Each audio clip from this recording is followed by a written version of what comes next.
The Assembly will now hear a statement by His Excellency Haile Mariam Desalegn, Prime Minister of the Federal Democratic Republic of Ethiopia. May I request protocol to escort His Excellency.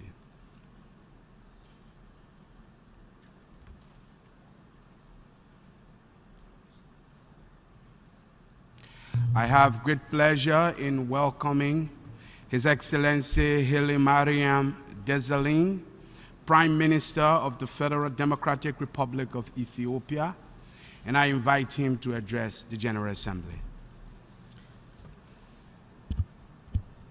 Mr. President, I would like to join other delegations in congratulating you on your election to preside over the work of the 72nd session of the General Assembly, and I wish to assure you of the support and cooperation of my delegation in the discharge of your responsibilities through the course of this session.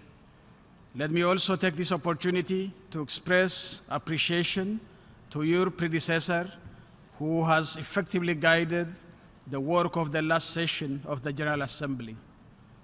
We welcome the appointment of Mr. Antonio Guterres as the new Secretary General of the United Nations and support his call for a surge in diplomacy for peace in addressing the many crisis situations in the world is facing today.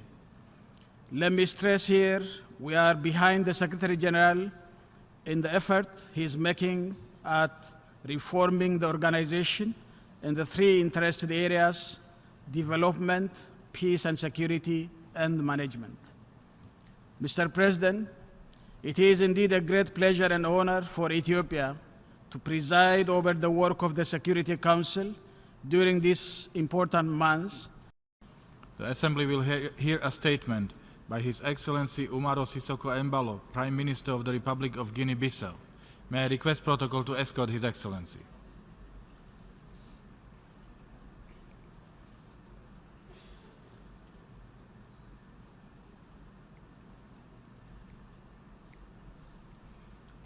I have a great pleasure in welcoming the Prime Minister of the Republic of Guinea-Bissau, His Excellency Umaro Sissoco Embaló, and I invite him to address the General Assembly. Thank you, Mr. President of the General Assembly. Distinguished heads of state and government, Mr. Secretary General, ladies and gentlemen, I am honored to stand on this podium and speak to the international community gathered here in the full expression of our universality. Allow me to convey greetings from the Bissau-Guinean people to all of you, distinguished heads of state and government, representatives of the member states of the United Nations, who came to add pomp and substance to this General Assembly.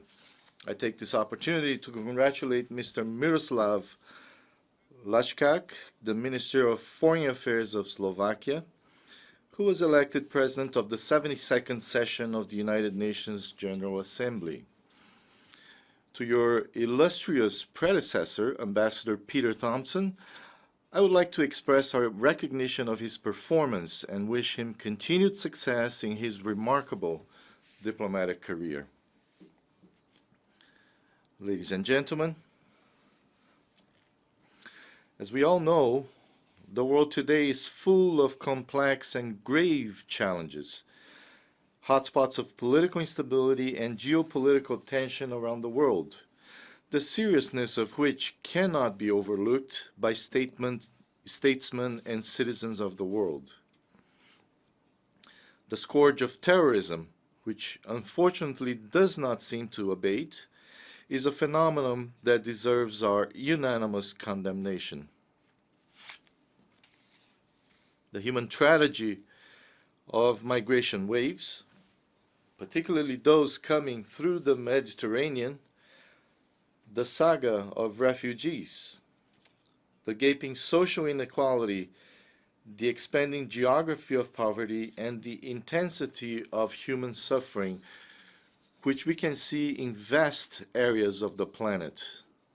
the sorrow of racial, gender, and religious discrimination, the threats of climate breakdown on a planetary scale with prospects of frightening and not unlikely consequences.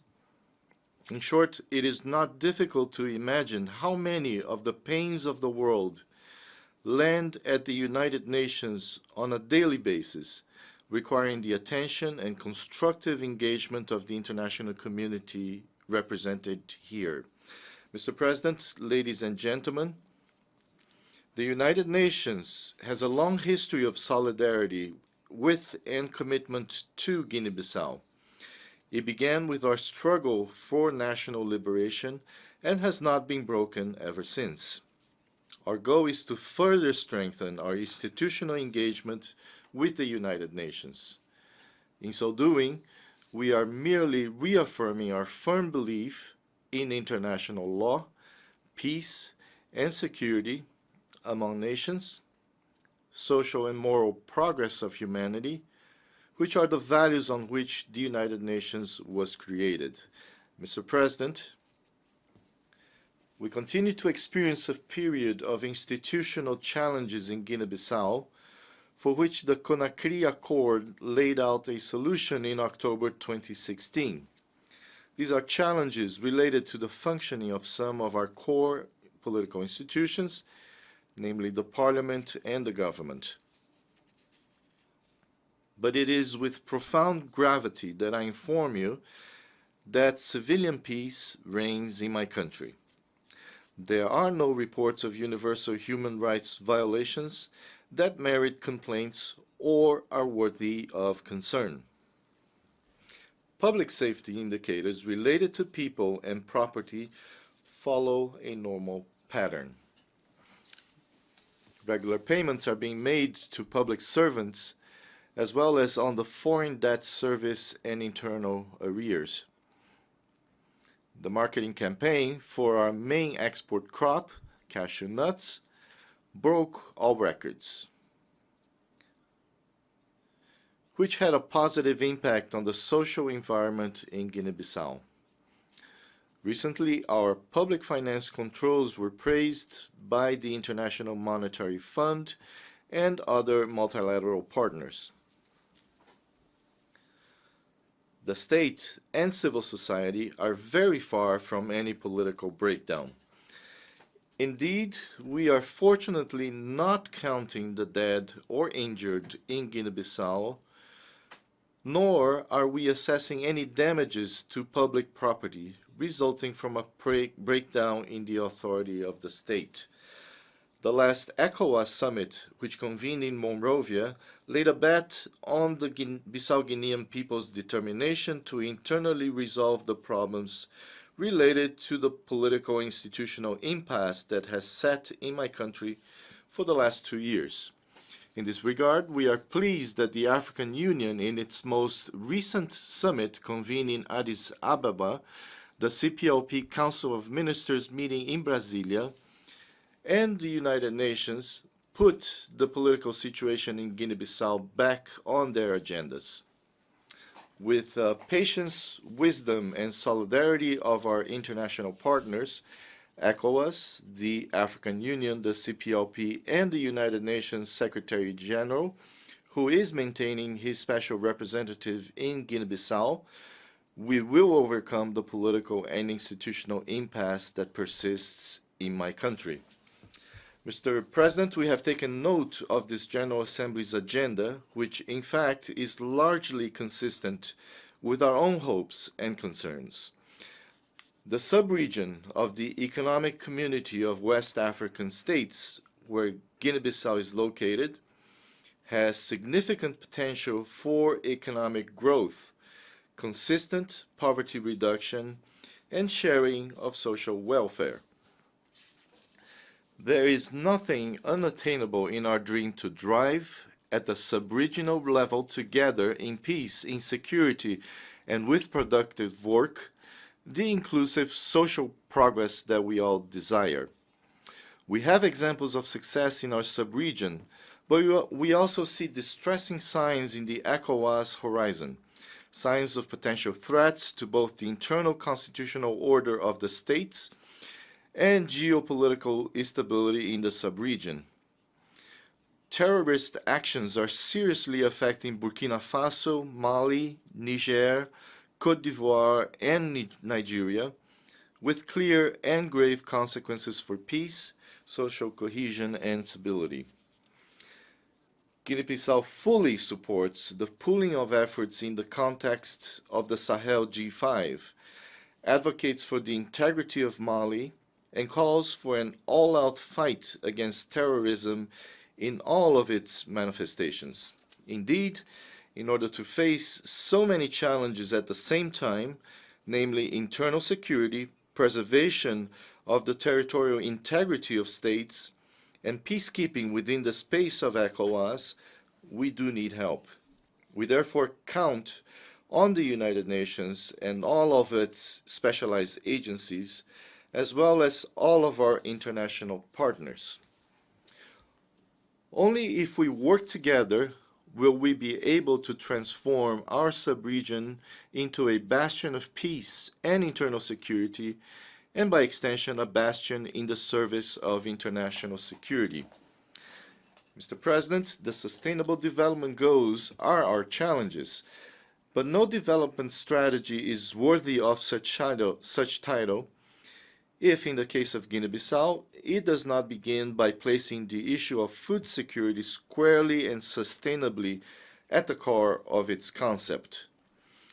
To let Guinea-Bissau, a country with a widely recognized agricultural capacity, slip into dependence on large volumes of imported rice every year was certainly one of the worst economic policy mistakes that were made. The challenge we face is very clear. It is the political and economic challenge of food security. It is the moral challenge of overcoming poverty.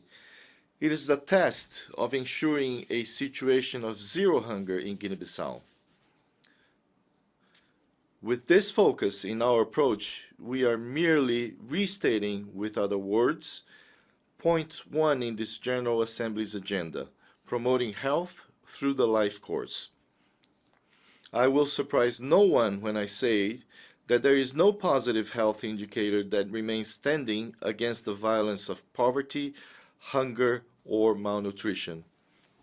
There is no way to bring down the morbidity and mortality indicators that assail us as a result of the scourges of AIDS, malaria, diarrheal, and infectious diseases without sustained poverty reduction. If we do not successfully take on the moral challenge of zero hunger. At a more specific level, that is, with respect to the health care that we provide to our populations, particularly children and women in reproductive age, we have made progress in my country. However, given that the state alone is unable to guarantee this public service to the entire population, we continue to rely on international cooperation, on United Nations support through its specialized institutions. But health and poverty are not the only elements that go hand in hand. We also do not see how, in the context of poverty, of extreme nutritional deficiency, we can aim for good education for our children. Mr. President, ladies and gentlemen, 12% of Guinea-Bissau's territory are ecologically protected areas according to recognized scientific criteria. In this regard, I can say without hesitation that one of our most important educational achievements has been the development of a vigilant ecological awareness, of an increasingly sharp and active sense of environmental responsibility, especially among the youth in Guinea-Bissau, the foundation of our future. But we are realistic. We have a long road ahead of us, much effort to be made in order to ensure environmental sustainability as we economically exploit our natural resources. We consider the Paris Accord to be a fundamental victory in harmonizing the state's environmental policies and in their promotion worldwide. Mr. President, ladies and gentlemen, we must enhance our relations with the People's Republic of China, a country that has been our friend since the difficult years of our struggle for national liberation. As the One China policy is consistent with peace and security in the region, and with China's yearning for its unity to be restored, we reiterate our full solidarity with the People's Republic of China. The Security Council reform continues to be a need that the international community has rightly highlighted.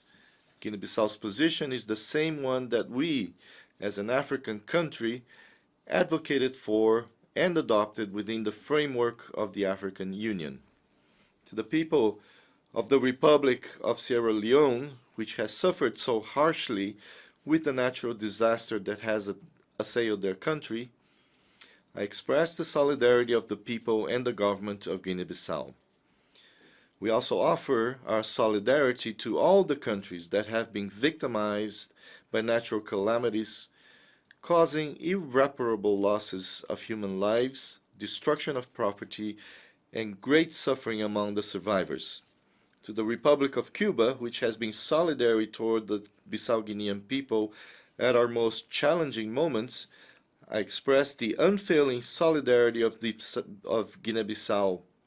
Today, as in the past, we call for the lifting of the economic embargo that has for more than 60 years prevented our friendly nation from developing normally.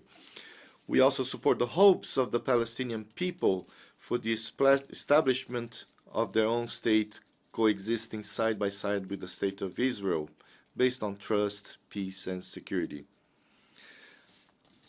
Mr. President, I will close my remarks with a reference to the women of Guinea-Bissau. I would like to say that women in Guinea-Bissau are still far from taking the place that they deserve in our society and in our institutions in general. The policy of gender equality, more specifically of equal opportunity for girls and women in Guinea-Bissau, is undoubtedly a test for democracy in my country. It is a great challenge for our political parties and all government officials in Guinea-Bissau. I hope that all the political, economic, and social actors in my country will continue to converge on the legitimate advocacy for women's rights and in general for the promotion of human rights in Guinea-Bissau. Thank you very much for your attention.